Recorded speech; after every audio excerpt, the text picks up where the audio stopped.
Aujourd'hui, je voulais vous parler d'un trait de caractère que j'ai identifié chez quasiment les 100% des personnes qui me contactent, qui ont besoin d'aide pour sortir des compulsions alimentaires. Surtout pourquoi j'aimerais vous parler de ce trait de caractère, c'est parce qu'en fait, il a une très grosse influence sur nos comportements avec la nourriture et vous allez comprendre pourquoi. Ce fameux trait, en fait, c'est le fait de faire toujours passer les autres avant soi, le fait vraiment de se sacrifier carrément pour les autres et de toujours faire passer les intérêts, les envies, tout en fait, les besoins des autres en fait avant les nôtres. C'est vraiment quelque chose qui ressort très fort et en fait, ce trait de caractère-là, il va montrer plusieurs choses. Déjà de 1, on a tendance à se surcharger ou à beaucoup se stresser ou à se mettre dans beaucoup d'obligations parce que déjà que dans nos propres vies, on a énormément de choses à gérer. Alors imaginez quand il faut en plus le faire pour les autres tout le temps, ça commence à faire beaucoup de choses. Plus de ça, ce que ça vient montrer fondamentalement, c'est à quel point en fait on n'arrive pas à prendre soin de soi. Très souvent, dans le cadre des compulsions alimentaires surtout, les personnes me disent « Ouais, j'arrive pas trop à cuisiner pour moi, à me faire des trucs bien à manger ou si je suis seule, je vais pas prendre le temps de cuisiner, de me faire des choses bonnes pour moi. » Et ça vient juste montrer en fait une difficulté à prendre soin de soi parce que l'alimentation, de prendre le temps de se faire à manger, c'est vraiment une manière de prendre soin de soi.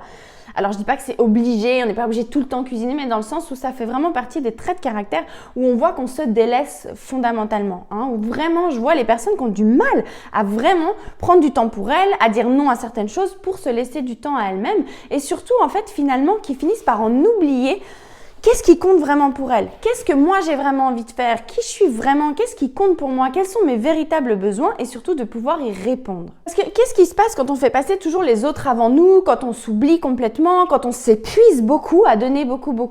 Déjà de 1, quand on s'épuise comme ça, on se vide littéralement, donc on se remplit avec la nourriture, mais il y a aussi le fait, surtout, c'est d'avoir un manque de plaisir considérable dans notre vie. Parce qu'au final, si on s'adapte tout le temps aux autres, si on fait toujours ce que les autres ont envie de faire ou on répond aux besoins des autres, mais qu'on ne répond pas à nos propres besoins, à nos propres envies, à tout ce qu'on a fondamentalement besoin au fond de nous, du coup, il y a un moment donné, psychologiquement, c'est quand même quelque chose d'important. Donc, qu'est-ce qu'on va faire? On va compenser à quelque part. Il faut bien une soupape de décompression pour tout ça à quelque part. Et pour nous, ça va être la nourriture. C'est pour ça que je dis vraiment que travailler sur son rapport à l'alimentation, alors effectivement, il y a le rapport à la nourriture elle-même qui est important, mais fondamentalement, il y a énormément d'autres choses à aller travailler sur notre épanouissement, justement, sur aller regarder si nos besoins sont remplis. Parce que si c'est comme une carafe d'eau, si on veut donner de l'eau à quelqu'un, il faut que la carafe soit remplie. Pour nous, c'est la même chose, sauf qu'on l'oublie. Et des fois, on est vraiment vidé, on n'en peut plus, on est au bout de nos énergies, mais c'est juste que on a tellement l'habitude de faire comme ça, de fonctionner comme ça, il y a tellement ces peurs de pas être aimé. Bref, il y a énormément de choses derrière, de blessures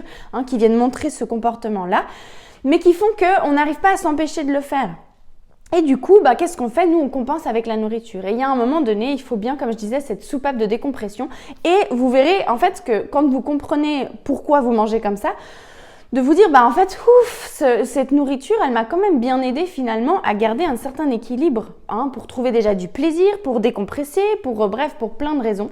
Mais quand on répond à nos besoins, quand on fait ce qu'on a envie, quand on est épanoui, quand on retrouve notre énergie, notre carafe, comme je disais, elle est de nouveau bien remplie, on n'a plus besoin de se remplir de l'extérieur avec la nourriture, on n'a plus besoin de compenser pour soulager toutes ces obligations qu'on prend sur notre dos. Là, donc si tu te reconnais là-dedans, je t'invite vraiment à t'observer maintenant dans tes comportements, à quel point tu fais passer les autres avant toi, à quel point tu as du mal à prendre soin de toi. Parce que si tu te bats avec la nourriture, que tu aimerais que ton corps il soit de telle ou telle manière, observe à quel point est-ce que tu prends vraiment assez soin de toi, mais soin de toi, c'est-à-dire au niveau psychologique, émotionnel, même physique, bref, sur tous les plans, à quel point est-ce que tu prends soin de toi ou à quel point est-ce que tu t'oublies et tu fais passer les autres avant.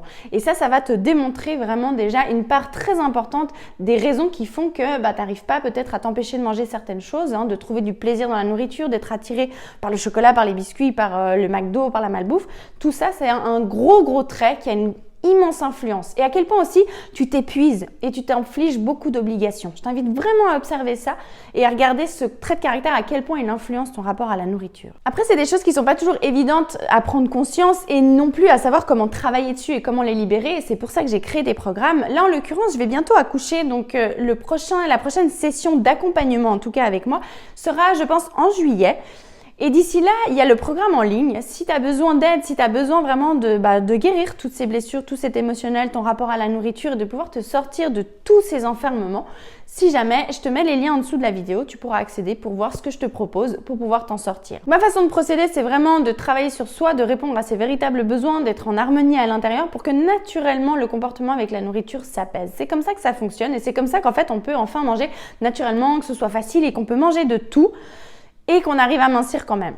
Ça veut dire que les chocolats, pas besoin de bannir, les frites, pas besoin de bannir, les pizzas non plus, bref. Mais de trouver un équilibre avec tout ça, en trouvant un équilibre à l'intérieur avant tout.